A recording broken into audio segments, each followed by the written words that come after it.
Alright, so we have a concept called bank reconciliation statement.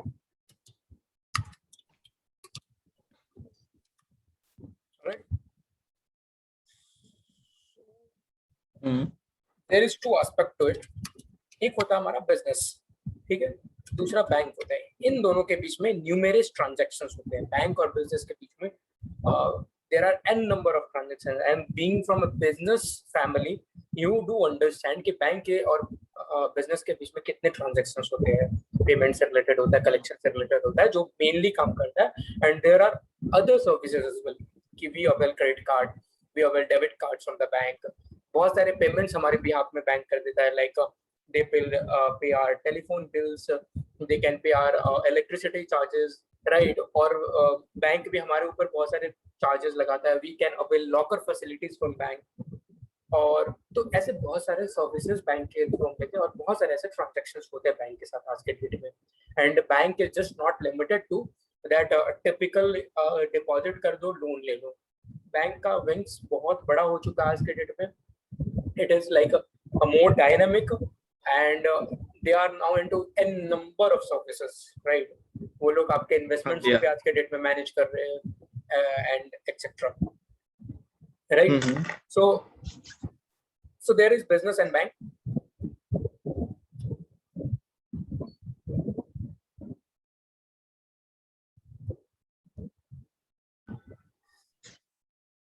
So there are n number of services in today's world.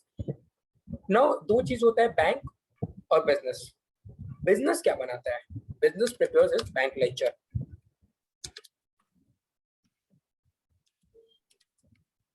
Right? And bank prepares bank statement, और हम passbook भी बोलते हैं, right? Bank ledger. और इसको इस chapter के लिए हम we can say cash book. Cash book से को don't confuse with the cash ledger. Cash ledger एक जो पर्टिकुलरली कैश लेजर जो बनता है जिसमें सिर्फ कैश और कैश के ट्रांजैक्शन चाहिए. Don't confuse with that. Bank ledger को ही हम कैश बोल सकते हैं क्योंकि बैंक कैश बुक बनाने का एक और तरीका होता है जिसमें दो कॉलम्स आते हैं लेजर में. एक उसी एक ही लेजर में बैंक का भी ट्रांजैक्शन जाता है और एक ही लेजर उसी लेजर में बेसिकली कैश का भी ट्रांजैक्शन जाता है. तो उसीलिए उसको ब्रॉडली क्या बोला जाता है? कैश बुक बोला जाता है, चाहे कैश एंड बैंक बुक बोला जाता है. So don't confuse. मतलब कैश बुक मतलब कैश का लेजर. कैश बुक हम जहां भी इस चैप्टर में यूज करेंगे, whenever we refer cash book, it means bank का लेजर, ठीक है, जहां पे बैंक के ट्रांजैक्शंस हमारे जाते हैं, ठीक है. तो business prepares bank ledger, bank prepares bank statement. अब normally what should happen, the balance as per bank ledger and the balance as per bank statement should match. Obviously it should match because basically both are preparing the same thing. क्योंकि business के लिए we are preparing bank ledger and bank is preparing statement for our business only, so basically it should tally. Right.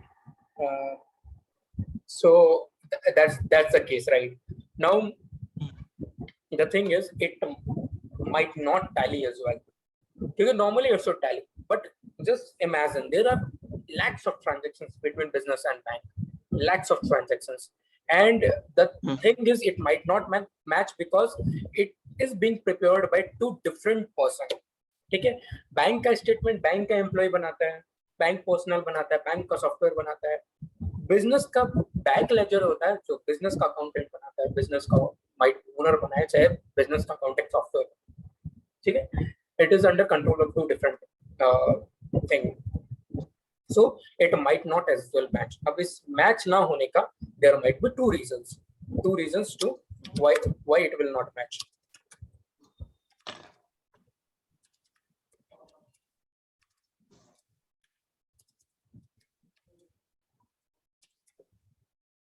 One will be a timing.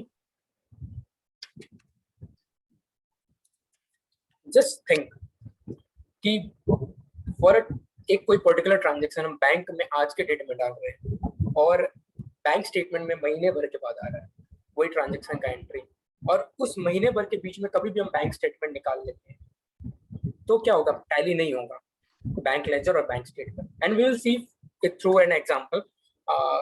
Of course बहुत सारे हम examples वगैरह लेने वाले हैं, बट प्राइमरीली प्राइमा फेशिया समझ में आ रहा है ना कि अगर टाइमिंग दोनों का ट्रांजैक्शंस का डिफरेंट है, एंट्री डालने का डिफरेंस है, तो both of them are putting the entry, but timing issue के कारण क्या हो सकता है, हमारा क्या होगा, डिफरेंस आ सकता वीडियो है balance as per bank ledger and the balance as per bank statement. In the previous lecture हमने एक देखा था कि हमारा ओवरऑल प्रॉफिट 4,50,000 था, ओवरऑल एक्सपेंसेस जो जा रहा था 4,50,000 के जा रहा था, बट टाइमिंग का खेल बहुत होता है बिजनेस में। Timing is a important aspect, किस पीरियड में आप ट्रांजेक्शन डालते हो वो बहुत इंपॉर्टेंट एस्पेक्ट होता है, क्योंकि हमारा जो भी बुक्स होता है that is prepared on a periodicity concept. ठीक है, पीरियोडिसिटी कॉन्सेप्ट पे बुक्स प्रिपेयर्ड होता है, हम पीरियड वाइज अपने बिजनेस को इवैल्यूएट करते हैं। So it's very important to give due importance to periodicity. तो अपन ये नहीं बोल सकते कि ओके एक ट्रांजैक्शन डल रहा है, बैंक लेजर में भी डल रहा है, बैंक स्टेटमेंट भी डल रहा है, तो क्या ही फर्क पड़ता है। Timing is an important aspect. ठीक है, दूसरा हो सकता है जो मेन रीजन है डिफरेंस होने का, एरर। अगर कहीं पे भी एरर आ गया, मतलब या तो आपका एरर लेक्चर में या स्टेटमेंट में है, दोनों में से कहीं पे भी एरर है, of course it won't match, it's very factual, but then it can be rectified, no? क्योंकि Yeah, error of course can be rectified. See, basically इसमें भी तो यही हो रहा है ना कि we are getting things same, though there is difference of timing, though there is error, we can rectify errors, and timings somehow at the end of some period the things can match, right? कभी तो हो सकता है ना कि things can match, timing same हो जाए। right, right. So the rectification, of course, we have a separate concept or separate chapter on rectification as well. देखो अकाउंट्स में गलतियां करोगे, गलतियां सुधारने का of course there is a provision for rectification of error, and ये चीज accounting में करना ही पड़ेगा, there is no other option, आपको रेक्टिफाई करना ही पड़ेगा। अगर आपने गलती करी है, बाद में पकड़ा जाता है, या तो आप खुद से पकड़ लेते हो या तो आपका ऑडिटर आके पकड़ लेता है, तो you have to rectify that error. और अगर आप रेक्टिफाई नहीं करते हो उस एरर को और ऑडिटर पकड़ लेता है और वो बड़ा कोई एरर है, तो auditor will that let the users know through his report, ठीक है, कि ये फाइनेंशियल स्टेटमेंट में गलतियां हैं, राइट। और ऐसा भी होता है, थोड़ा प्रॉब्लम तब आता है कि आपने एक साल का एरर, पिछले साल का एरर दूसरे साल में अगर आप आइडेंटिफाई कर रहे हो, तो थोड़ा प्रॉब्लम आता है उस केस में, क्योंकि वो थोड़ा आपका प्रॉफिट लॉस में चेंज आ गया, राइट। कि आपने कुछ जो प्रॉफिट रिपोर्ट करना चाहिए था लास्ट ईयर में, वो आपने रिपोर्ट नहीं करा, आपने कुछ और प्रॉफिट से रिपोर्ट कर दिया, और वो अकाउंटेंट ने भी डिटेक्ट नहीं करा और ऑडिटर ने भी डिटेक्ट नहीं करा, सब्सिक्वेंट ईयर में जाकर पता चला, ठीक है।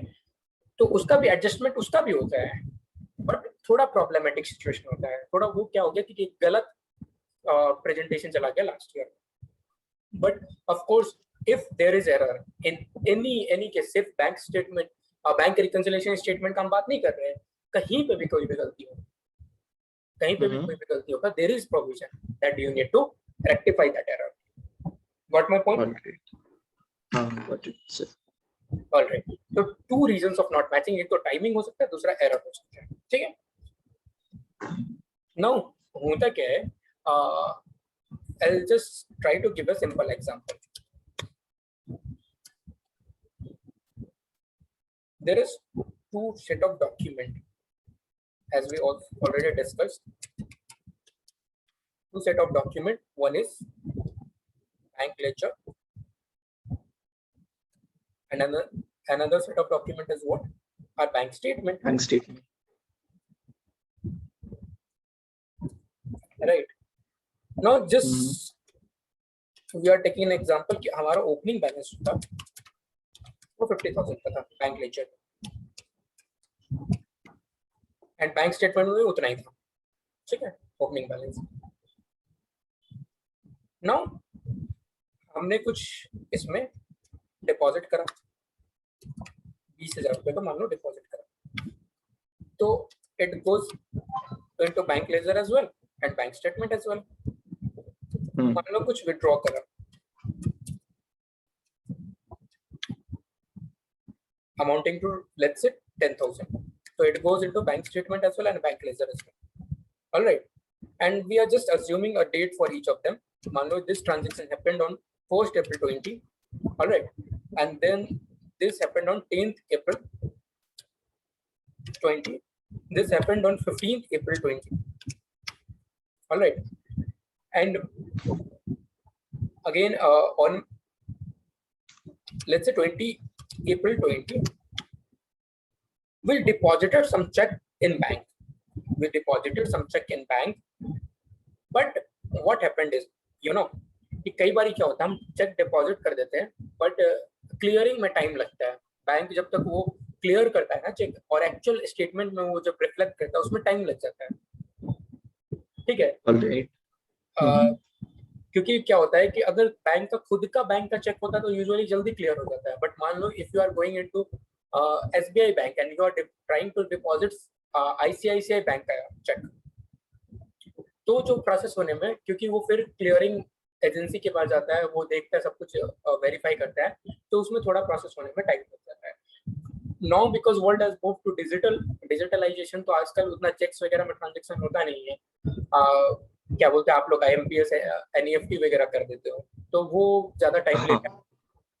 बट जस्ट अभी भी चेक वगैरह का रेलेवेंस है, बट उतना ट्रांजेक्शन वॉल्यूमलेस ट्रांजेक्शन चेक से नहीं होता है.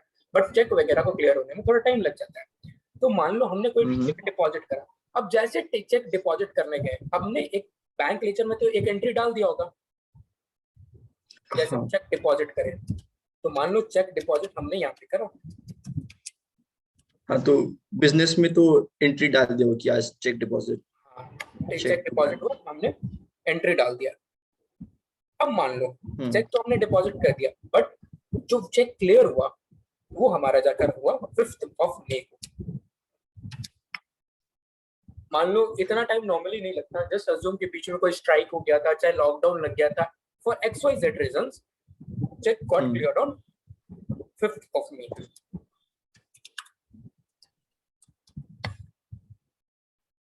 एंड अब बैंक स्टेटमेंट में भी रिफ्लेक्ट हो गया 15,000 रुपीज. ठीक है. और एक और ट्रांजैक्शन आया, मान लो बैंक चार्जेस, बैंक ने बाय एरर लगा दे. मतलब एक तो बैंक चार्जेस को जेन्युइन बैंक चार्जेस हो सकता है, और बैंक ने कोई बाय मिस्टेक कोई बैंक चार्जेस लगा दे, किसी और कस्टमर में लगाना चाहिए था, बट बाय मिस्टेक आपके अकाउंट में डाल दिया. Bank charges wrongly charged.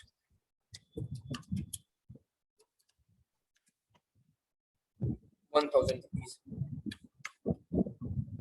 Okay, 1,000 rupees. This happened on 22nd April 20. ठीक है.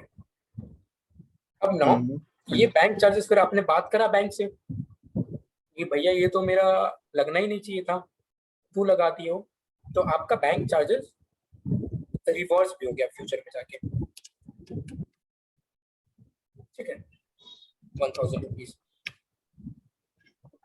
ये हो गया आपका 7th of May को, for example. Sorry, right. Now just we will just recalculate the balance as per bank ledger. तो हमारा 50,000 रुपए था, डिपॉजिट को ऐड करा हमने, विड्रॉ किया, माइनस होगा वो, एंड फिर हमने कुछ चेक डिपॉजिट कराया.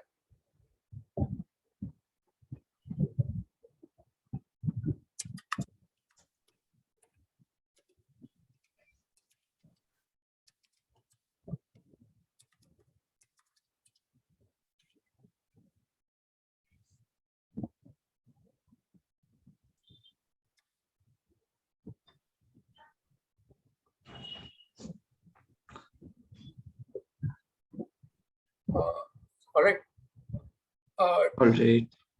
So we will also add the check deposited amount.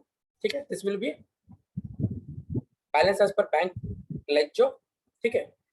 And if you see as per bank statement, 50,000 plus 20,000 minus 10,000. फिर bank charges we will reduce that. We'll deposit 15,000. Again we will add the 1,000 rupees reverse to water. Right. So if you see balance as per bank statement, but balance as per bank ledger, both are coming to 75,000. आ रहा है? Yes. But यहाँ पे अगर हम 30th April को अपना books को close कर रहे हैं, 30 अप्रैल को हम देखना चाह रहे हैं, बुक्स को क्लोज करना चाह रहे हैं, तो फिर बैलेंस क्या आएगा? 30 अप्रैल को देखें तो 30 अप्रैल में we will only see this transactions. इस ट्रांजैक्शन को इवैल्यूएट करके we will try to find out the balance. तो एज पर कैश बुक तो यही हो जाएगा, मतलब बैलेंस पेपर बुक के हिसाब से, बैंक लेजर के हिसाब से तो यही हो जाएगा। And but for bank statement we will not consider this, but you will consider, okay, this up to this one we will consider, right? So it is coming to 59,000. Now there is a difference. Accountant ने bank statement निकाला 30 अप्रैल के date पे और laser में check करा तो 75,000। For now it looks simple, क्योंकि हमको फैक्ट्स ऑलरेडी पता है क्यों डिफरेंस आ रहा है। But consider yourself in the shoes of the accountant, right? अपने आप को उस शूज ऑफ अकाउंटेंट में अज्यूम करो कि तुम्हारे पास पता नहीं होता पहले से, तुम्हारे पास एक लेजर होता है और एक बैंक स्टेटमेंट मंथ एंड पे तुम निकलवाते हो, ठीक है? मंथ एंड पे you get a bank statement and you have a bank ledger, and then you have to identify why there is a difference. Actually क्या होता है, तुम्हें सिर्फ ये इंफॉर्मेशन पता होता है। रियल लाइफ में you only have this information. Now you need to identify why there is a difference between 59,000 and 75,000. And practically here we have seen just there is a two transactions because of which there is a difference. But practically what happens? Practically there are a number of transactions which might cause a difference, right? So accountant क्या करेगा, फिर month end पे बैठेगा and he will identify reconciling item. Identify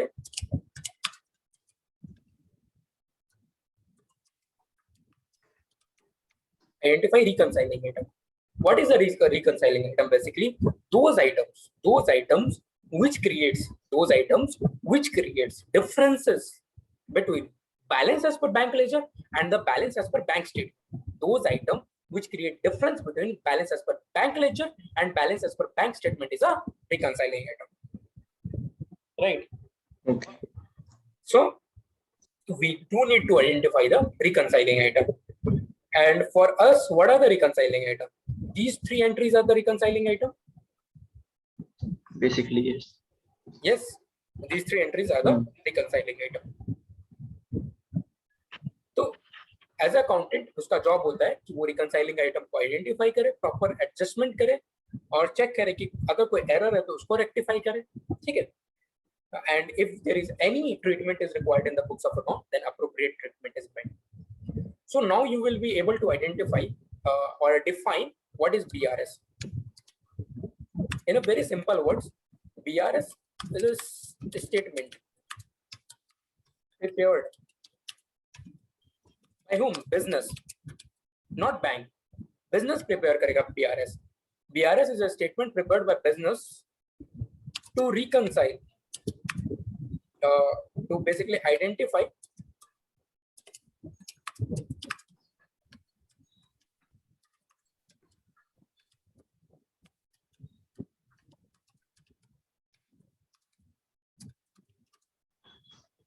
bank ledger and the bank statement,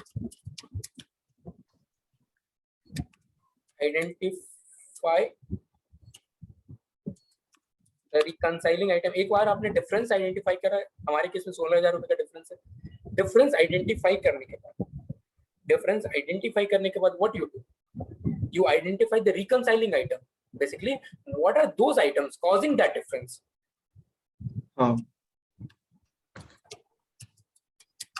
Identify the reconciling item causing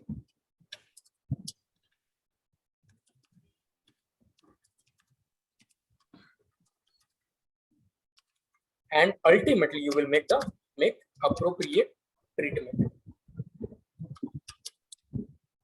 Appropriate treatment if required. Okay. In a very simple words, you are now able to define it.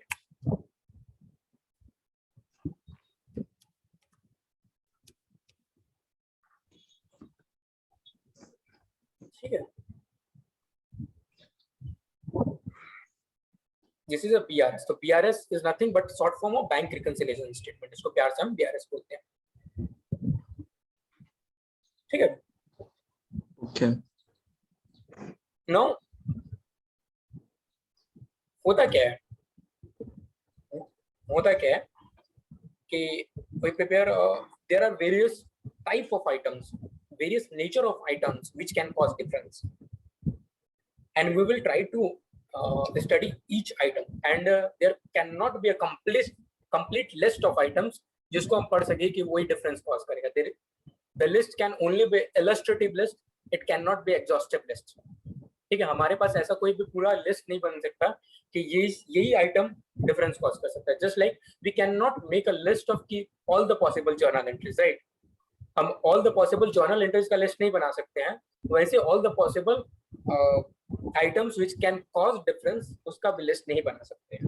But we can study the major items and we can actually build the concept. We can actually build the concept. उससे पहले अब आपको ये पता है कि 30th अप्रैल को इसका बैलेंस था 75,000 रुपए और इसका बैलेंस था 75,000 rupees. Now let's say if the you know the balance as per bank ledger और cash book. Balance as per bank ledger और cash book, you know, right? So what is that? 75,000. That is coming to be 75,000. Now, what you will do? You know the reconciling item, ठीक है? You know the reconciling item.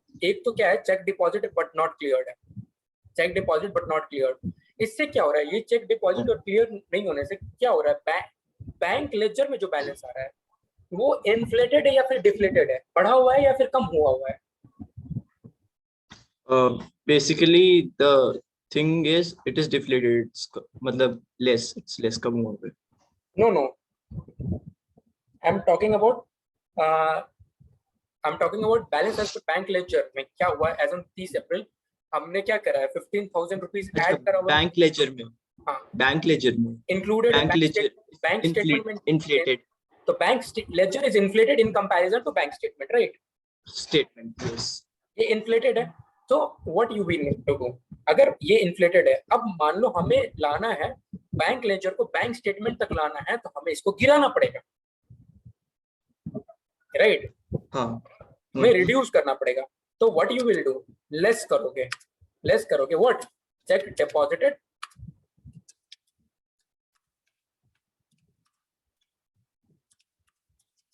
But not cleared. Check deposited but not cleared. तो क्या करोगे? Less करोगे. And what is that amount? 15,000 rupees. 1,000 rupees. Then bank charges 1,000 rupees with minus. Now what is happening? Bank charges 1,000 रुपए bank statement में गया हुआ है. उसके कारण क्या हुआ? बैंक स्टेटमेंट का बैलेंस कम हुआ है. हाँ. बैंक स्टेटमेंट का बैलेंस कम हुआ है. तो if you have a bank ledger का बैलेंस, तो बैंक लेजर का बैलेंस कंपैरेटिवली क्या हुआ है? बढ़ा हुआ है. हाँ, basically inflated. हाँ. Inflated. Now you have to come to again balance as per bank statement. तो क्या कराना पड़ेगा? गिराना पड़ेगा,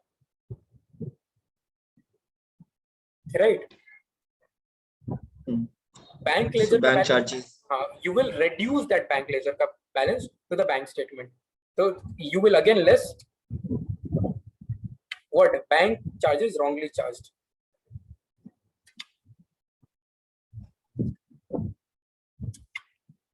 What is that amount? 1,000 rupees. यही दो transaction. Now if you see this comes to 15,000. 59%.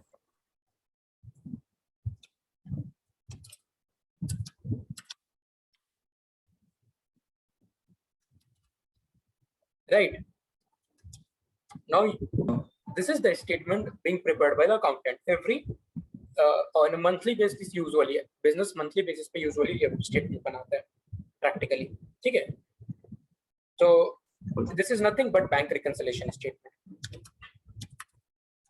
Also there's one question कि अगर there will be a case where the bank ledger will always inflate bank statement, right? No, Because no, bank no, statement no, no. There, inflate. I will give you an example. Okay.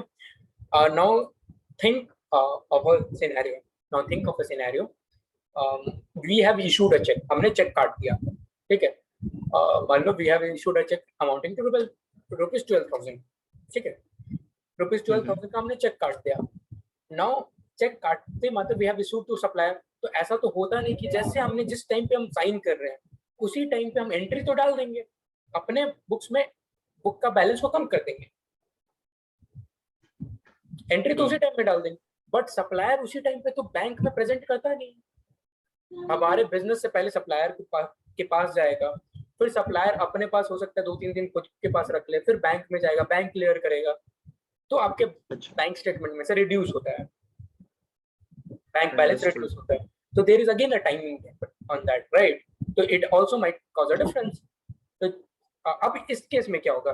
Now assuming a scenario of cheque issued but not presented, तो इसी में मैं include कर देता हूं so that you will get a different perspective.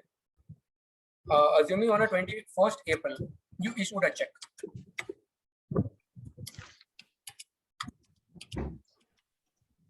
amounting to rupees 12,000, and on 6th of May,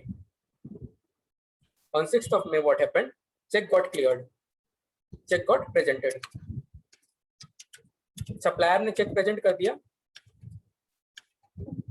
right, on 6th of May.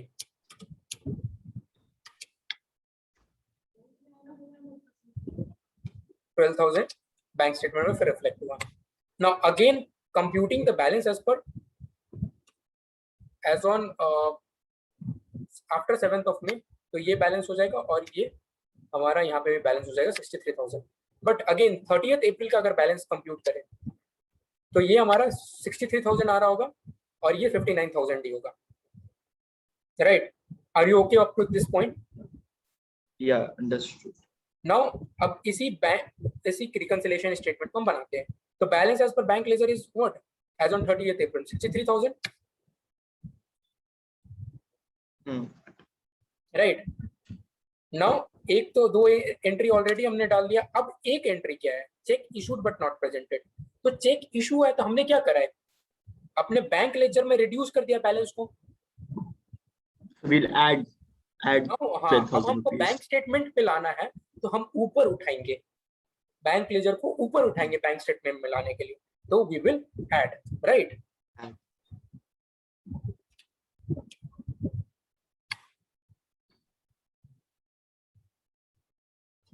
And I'll tell you at 11-12 level lot of times what happens, you know, ये सब items को रट्टा लगवा दिया जाता है कि अगर cheque issued but not presented है तो इसको ऐड कर दो, अगर बैलेंस एज पर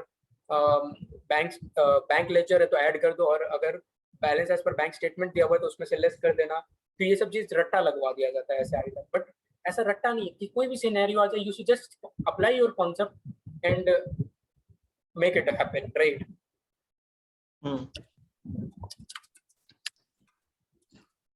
Chek issued but not presented. So you will add that 12,000 का amount. हाँ. And it comes to 59,000, which is 59,000. मतलब it gets tallied. Yeah, it is tallied. So this is bank reconciliation statement that we have kind of prepared.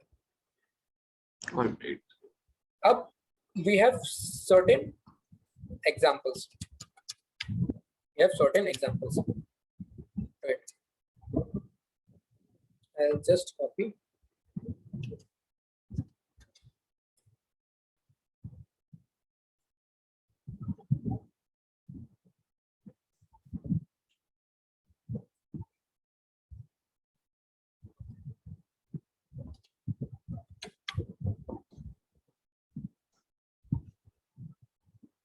I'm just hiding this and will.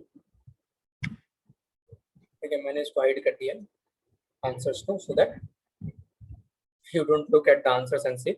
Now for each items, I'll only help you with explaining what does that mean. ठीक है? Answer जो देगा, you will give the answer.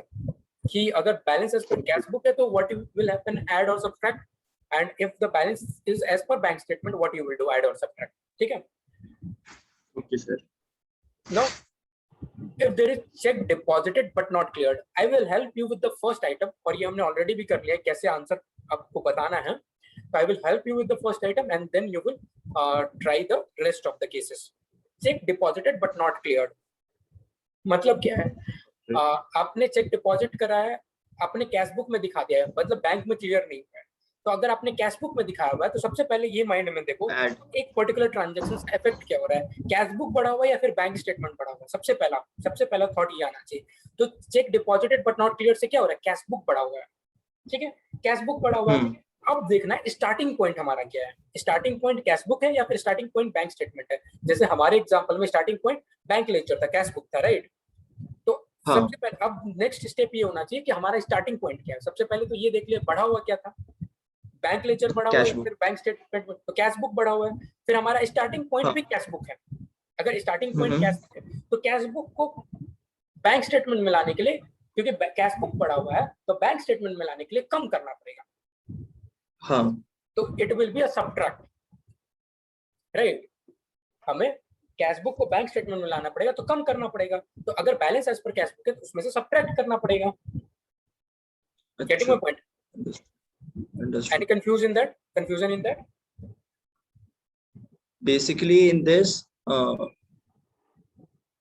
wait, check deposit were not cleared, so we'll have to level it to the balance sheet.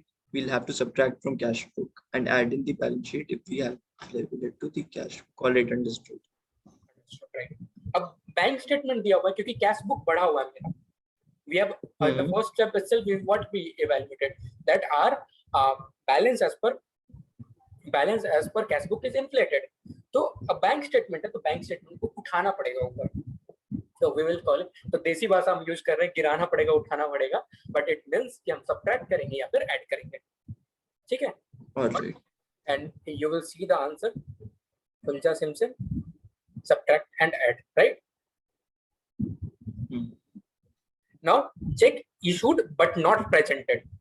You will tell me now. Check issued but not presented. So we'll have already add in the cash book and subtract in the bank statement.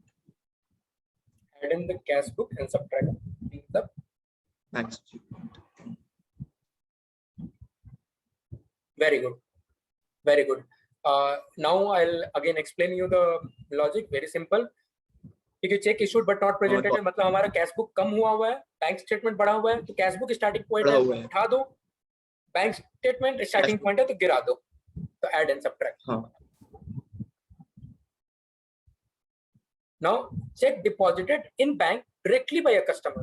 मतलब कई बार क्या होता है ना, और ये practically बहुत होता है बिजनेस में, कि आपका कोई रेगुलर कस्टमर्स होता है ना, वो अपने टाइम पे क्या करता है, डायरेक्टली आपका बैंक अकाउंट उसे पता होता है और वो टाइम पे अपना पेमेंट करते जाता है और बैंक में डालते जाता है payment without even informing you.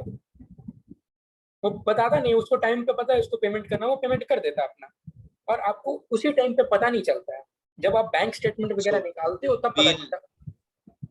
We'll add in the balance, मतलब cash book, and we'll subtract balance in bank statement.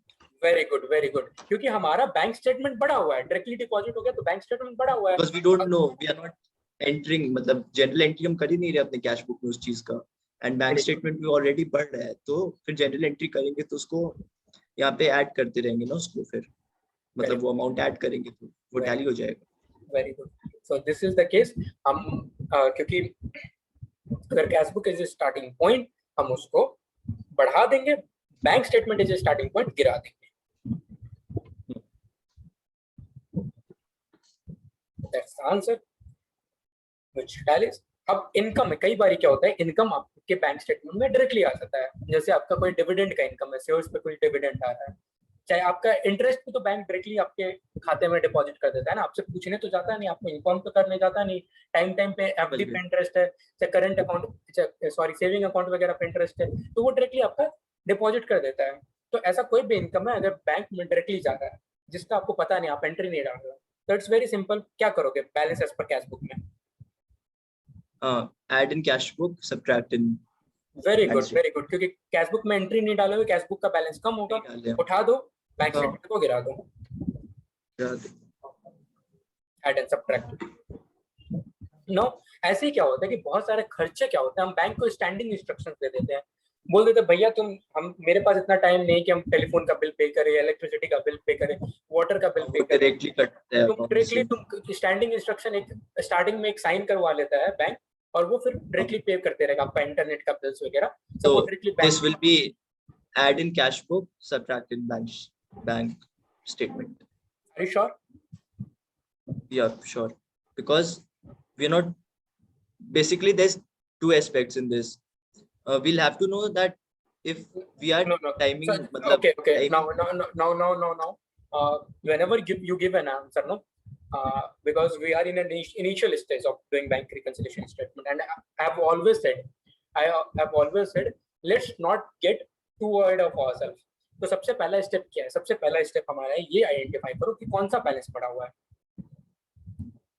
Tell में कौन सा बैलेंस पड़ा हुआ बैलेंस कौन सा बढ़ा हुआ है? है? इन्फ्लेटेड कौन सा है? इन्फ्लेटेड कैश बुक वाला है। राइट, कैश बुक वाला है। तो कैश बुक वाला है तो हम गिराना पड़ेगा ना फर्स्ट, अगर cash Sorry, balance. understood. Subtract in cash book and add in this. Right. Always, I've always said, and it goes for every chapter, every stream, and even in your life. Follow the process. End result will come itself. Abhi same answer ka, you followed the process, you got the answer. Alright. At times we try to quickly do the things, and उसके चलते गड़बड़ हो जाता है। और process follow करने का मतलब ये नहीं होता टाइम टेक, प्रोसेस को इतना स्ट्रॉन्ग कर लो, इतना अपने आप में कंट्रोल में ले आओ कि प्रोसेस जो फॉलो करने में वो टाइम रिड्यूस हो जाए। प्रोसेस हम हमेशा फॉलो करेंगे, बट प्रोसेस फॉलो करने में जो टाइम है वो रिड्यूस हो जाए। And I will tell you, मैं भी ऐसे ही सोचता हूँ, ऐसा नहीं कि मेरे को रटा हुआ है, मैं भी जो प्रोसेस आपको बोल रहा हूँ, I also follow that process in deriving the answer, but ये कि प्रोसेस का टाइम रिड्यूस हो चुका है। Bank charges, locker charges levied by bank, कई बारी आपका बैंक चार्जेस वगैरह, ऑफ कोर्स बैंक खुद ही से आपका डेबिट कार्ड का, क्रेडिट कार्ड का, चाहे बहुत सारे जो सर्विसेज दे रहा है बैंक, उसका सर्विस चार्जेस लेता है, आपके मोबाइल पे एसएमएस वगैरह आता है उसका भी चार्जेस वगैरह लेता है, तो वो बैंक आपको पूछ कर डिडक्ट नहीं करेगा, बैंक खुद से डिडक्ट कर लेता है, डिडक्ट कर लेते हैं। हाँ, तो अब इस केस में क्या होगा? So in this case, wait, I'm a bit confused. Bank charges, lockers, debit bill. So we'll have to subtract from the cash book, right, and add in the bank statement. That goes without saying. तो क्योंकि हमारा bank statement कम हुआ है, तो cash book है तो subtract करो, नीचे लेकर आओ, और बैंक स्टेटमेंट है तो ऊपर लेकर आओ। Very good. Now there are few cases with respect to errors, ठीक है, few cases है जो हमारे errors से related है, like wrong debit in cash book। मतलब समझो wrong debit in cash book का मतलब कि आपने जो कैश बुक में है वो कुछ ऐसा कोई रॉन्गली कोई एंट्री डाल दिया, अब रॉन्ग डेबिट होने से कैश बुक क्या होगा, बैलेंस क्या होगा, बढ़ेगा कम होगा?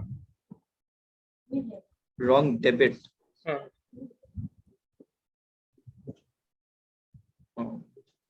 रॉन्ग डेबिट से बैलेंस बढ़ेगा हमारा। रॉन्ग डेबिट से आपका बैलेंस बढ़ जाएगा, राइट, रॉन्ग डेबिट से आपका बैलेंस बढ़ जाएगा कैश बुक में, और बैंक स्टेटमेंट में तो बढ़ा नहीं होगा, राइट। बैंक स्टेटमेंट में तो अगर आपका कैश बुक का स्टार्टिंग पॉइंट आपका कैश बुक है तो आप नीचे गिराओगे, और बैंक स्टेटमेंट स्टार्टिंग पॉइंट है तो ऊपर उठाओगे। Understood. So in this case, wrong debit wala case, subtract from the cash book and add into the bank account. Right. Now similar wrong trade हुआ अगर कैश बुक में तो क्या करोगे? So the balance is reduced, मतलब basically. So we'll add into the cash book and subtract from the bank account, bank statement. क्योंकि हमारा cash book का बैलेंस रिड्यूस्ड है तो हम कैश बुक हाँ को ऊपर उठाएंगे और बैंक स्टेटमेंट अगर है तो बैंक स्टेटमेंट को नीचे गिराएंगे, तो ऐड एंड गिराएंगे। सब्ट्रैक्ट। नाउ अब नो बैंक बैलेंसेस। ये दो सिनेरियो को पहले हमें समझना पड़ेगा। थोड़ा यहाँ पे थोड़ा सा ट्रिक है। सो नाउ एक बात तो ये बता रहा है wrong debit in bank statement, ठीक है। तो सबसे पहले we need to understand bank statement बनाता कौन है। बैंक स्टेटमेंट एम्प्लॉय बनाते हैं, बैंक को। बिजनेस बनाता है, बैंक बनाता है? बैंक बनाते हैं बैंक स्टेटमेंट। बैंक बनाता है। तो बैंक स्टेटमेंट बना हुआ होता है बैंक के पर्सपेक्टिव से, ठीक है। बैंक स्टेटमेंट बना हुआ होता है बैंक के पर्सपेक्टिव से, right. I'll just hide my screen and I'll show you a bank statement, ठीक है। Sorry. I'll just show you a bank statement, just allow me a second. All right, all right.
Right, I will share my screen again.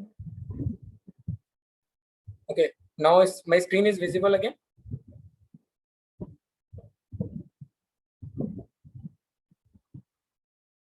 Hello. Yes, I can. Yes, sir, I can see the screen. Perfect. Now, if you can see, this is a bank statement example. Okay. Now, you can see there is a opening balance and there is a some debit transaction is there. There might be a credit transaction as well. But if you see, these are the transactions of withdrawal. Okay. There is a mobile recharge expenses. Okay. 295 rupees. There is some payment to Symbiosis. It's a basically college payment. But normally what you have understood business के perspective से क्या होता है, पैसा आता है तो debit करते हैं, ठीक है। पैसा आता है तो डेबिट करते हैं और जाता है तो क्या करते हैं, क्रेडिट करते हैं। Credit. क्योंकि हमने पढ़ा था कि आता है तो वो पॉजिटिव होता है बिजनेस के लिए तो हम डेबिट बोलते हैं उसको, और जाता है तो नेगेटिव होता है बिजनेस के लिए तो उसको क्रेडिट बोलते हैं, राइट। बट यहाँ पे देखोगे बैंक स्टेटमेंट में देखोगे तो हमारा पैसा जा रहा है तो डेबिट में जा रहा है, और अगर आता तो क्रेडिट में आता, ठीक है। तो why is it so happening, समझो ये बना हुआ है बैंक के पर्सपेक्टिव से, ये बना हुआ है बैंक के पर्सपेक्टिव से। तो अब बैंक के पर्सपेक्टिव में क्या है, बैंक में जब भी आप कोई पैसा डिपॉजिट करते हो, बैंक में जैसा आप पैसा डिपॉजिट करें तो आपके लिए तो पॉजिटिव है, बट बैंक के लिए क्या है, वो नेगेटिव है। बैंक के लिए लायबिलिटी इंक्रीज हो रहा है, ठीक है। और बैंक में से आप पैसा विड्रॉ करते हो तो बैंक का लायबिलिटी कम होता है, तो बैंक के लिए वो पॉजिटिव हो जाता है। तो जैसे आप 295 रुपीज का रिचार्ज करवाया, जैसे आपने 295 रुपए का रिचार्ज करवाया, आपने बैलेंस को डेबिट हो गया बैंक में, विड्रॉ करा है तो बैंक के लिए पॉजिटिव हुआ, बैंक ने अपना डेबिट कर दिया। समझ। तो ये चीज समझना कि बैंक के किस में उल्टा हो जाएगा, जब भी बैंक स्टेटमेंट का रेफरेंस आए तो डेबिट क्रेडिट को ध्यान से देखना है। मतलब basically we will have to think up from the perspective of bank, मतलब बैंक्स पॉइंट ऑफ व्यू। हाँ, बैंक पर्सपेक्टिव से समझ लो, या फिर अगर डेबिट दिया है तो उसको क्रेडिट समझो, क्रेडिट दिया है तो डेबिट समझ के सॉल्व करो। Better is I understand it from yeah, it depends from student to student, but you need to, but concept यही है कि क्यों उल्टा होता है। Understood. ठीक है। So now wrong debit in the bank statement. So basically we are withdrawing money according to bank, but that is wrong, right? Right. So we'll have to subtract it from this अपना cash book, because cash book का it will increase, basically cash book में increase हो जाएगा पैसा, and we'll have to add it to the bank But very statement. simple, because it is appearing debit in the bank statement. मतलब कोई withdrawal हुआ है bank में से, withdrawal हुआ है तो बैंक स्टेटमेंट का बैलेंस कम हो गया भाई भाई भाई। हाँ, तो अब कैश बुक है तो कैश बुक को नीचे गिराओ, बैंक स्टेटमेंट है तो बैंक स्टेटमेंट को ऊपर उठाओ। Subtract it. हाँ, तो सब्ट्रैक्ट एंड ऐड, ठीक है। सिमिलरली क्रेडिट है तो क्या होगा? Add and subtract, मतलब add in the don't cash book. Go by कि ठीक है इसका ऑफ कोर्स उल्टा होगा, बट गो बाय नहीं, I'll tell you the logic. Yes, Because this is wrongly, we are depositing something into bank basically, so we'll reduce it from the cash wala cash book, our cash book, and bank statement will automatically increase. So no that makes you should frame your answer again like this, to build your process right. You should say like that कि wrongly credit in bank statement है तो मतलब कुछ पैसा bank में बढ़ा है, हाँ बैंक में पैसा बढ़ा है, अब नाउ बढ़ गया, अब इतना समझ गए तो कोई टेंशन ही नहीं है। बैंक स्टेटमेंट बढ़ा हुआ है, कैश बुक स्टार्टिंग है तो उसको उठाओ ऊपर ऐड करो, बैंक स्टेटमेंट स्टार्टिंग पॉइंट है तो बैंक स्टेटमेंट को नीचे गिराओ, हाँ ऐड एंड सब्ट्रैक्ट। तो you should say the answer like this, ठीक है। Now under casting of debit side of bank account. अब अंडर कास्टिंग मतलब बेसिकली होता है यूजुअली जब हम अपन टोटलिंग वगैरह करते हैं ना तो कई बार अर्थमेटिकल एरर हो गया, ठीक है। मान लो ऐसे 1,40,000 आ रहा था, 12,000 आ रहा था, 1,000 आ रहा था, तो और हमने जो टोटल करके जो लिखा ना बैलेंस, दैट वी रोट 1,52,000। आज के डेट में ये सब एरर होता नहीं कि because everything is driven by the accounting software etcetera, ये सब एरर आज के डेट में पॉसिबल नहीं है। बट एक जमाना था जब सब कुछ मैनुअली होता था, तो ये सब error was very frequent errors, right. This errors were frequent errors, तो हो जाता था। तो 1,52,000 आ रहा है, होना कितना चाहिए था? 1,53,000। नो, अंडर कास्टिंग इसी को बोलेंगे। अंडर कास्टिंग, आपने बैलेंस को अंडर कास्ट कर दिया, कम कर दिया बैलेंस को। सिंपली किस में करा है? कैश बुक में करा है। अच्छा, अंडर कास्ट करा, कम कर दिया कैश बुक को। सो इफ वी, मतलब बैंक के कंपैरेटिवली हमने कैश बुक में कम कर दिया पैसा, right. So we'll add something in cash book and reduce, मतलब add in cash book, subtract in bank. Very good. Now overcasting the debit side. Overcasting the debit side. देखो, casting वाला point सिर्फ और सिर्फ किसके पर्सपेक्टिव से आएगा? Cash book के पर्सपेक्टिव से आएगा, क्योंकि कास्टिंग जो टोटलिंग करोगे आप नहीं करोगे ना, बैंक स्टेटमेंट का आप जाके टोटलिंग नहीं करोगे ना। अंडरस्टूड। तो कास्टिंग वाला जो पॉइंट आता है, that is only usually comes only with the cash book. तो आपने डेबिट साइड को ओवरकास्ट कर दिया है, तो मतलब आपने बैलेंस को बढ़ाया हुआ है। हाँ, तो बैलेंस को बढ़ाया हुआ है, तो बैलेंस को, कैश बुक है तो गिरा दो, और बैंक स्टेटमेंट है तो बढ़ा दो। करेक्ट? हाँ, सो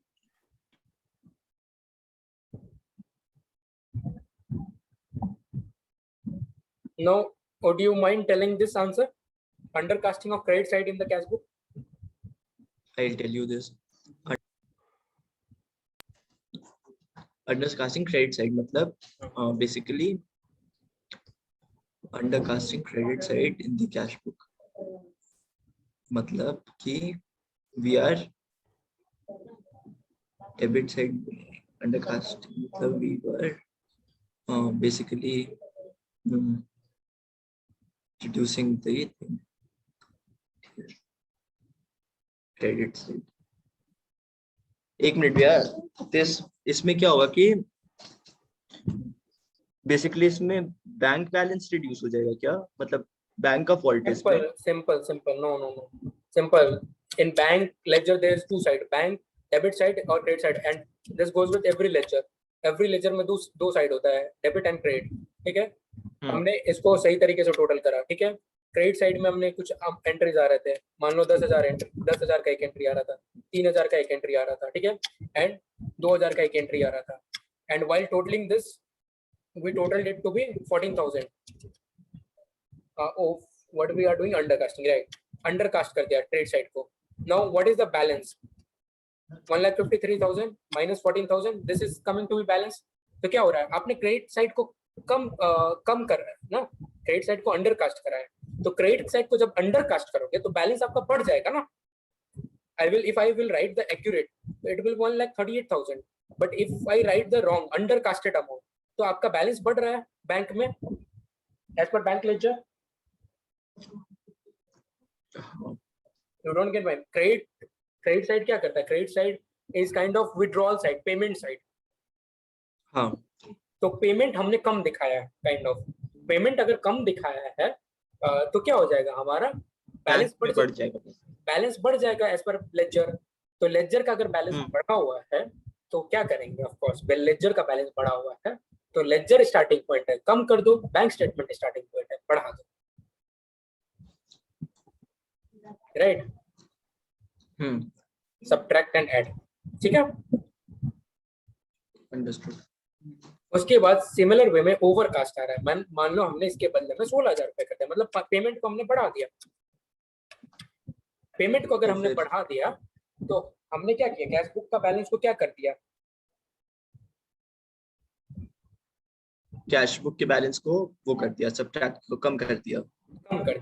उठा दो और बैंक स्टेटमेंट है तो गिरा दो. Add and subtract. तो ऐड सब्ट्रैक्ट. अंडरस्टूड. ठीक है. उसके बाद bills receivable directly collected directly by bank, मतलब कोई कलेक्शंस डायरेक्टली बैंक ने कर लिया.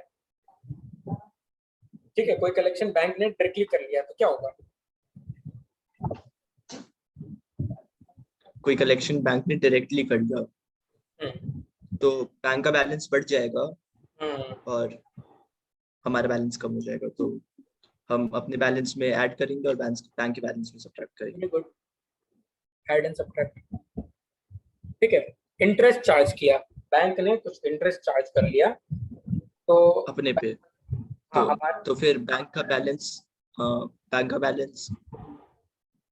इंटरेस्ट हम पे चार्ज किया, मतलब हमारा बैलेंस बढ़ जाएगा और बैंक का बैलेंस कम हो जाएगा. सो we'll have to subtract it from our side. Subtract and add, मतलब हमारे साइड में सब्ट्रैक्ट और बैंक की साइड में add. Very good. Subtract and add. तो this is the concept related to bank reconciliation statement. And I would want, अब ये समझ लिए तो bank statement, bank reconciliation statement में एक्चुअली जेन्युइनली बताऊं तो देयर इज नथिंग लेफ्ट. ठीक है, there is actually nothing left, but we will definitely continue this or we will practice some questions on bank reconciliation statement. But अब genuinely बताऊं तो there is nothing left in this particular concept now. So I would want कि you take the screenshots, मतलब snipping tool से asked you ना कि snipping tool से you can take, तो वो ले लो and you can make a note of this. ठीक है. You have to make a proper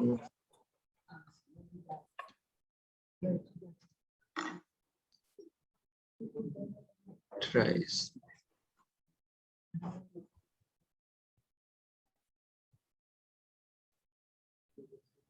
So as of now we'll meet in next lecture and we'll continue with some practice examples, but conceptually we have already covered the substantial part. इसके basis पे we can try questions.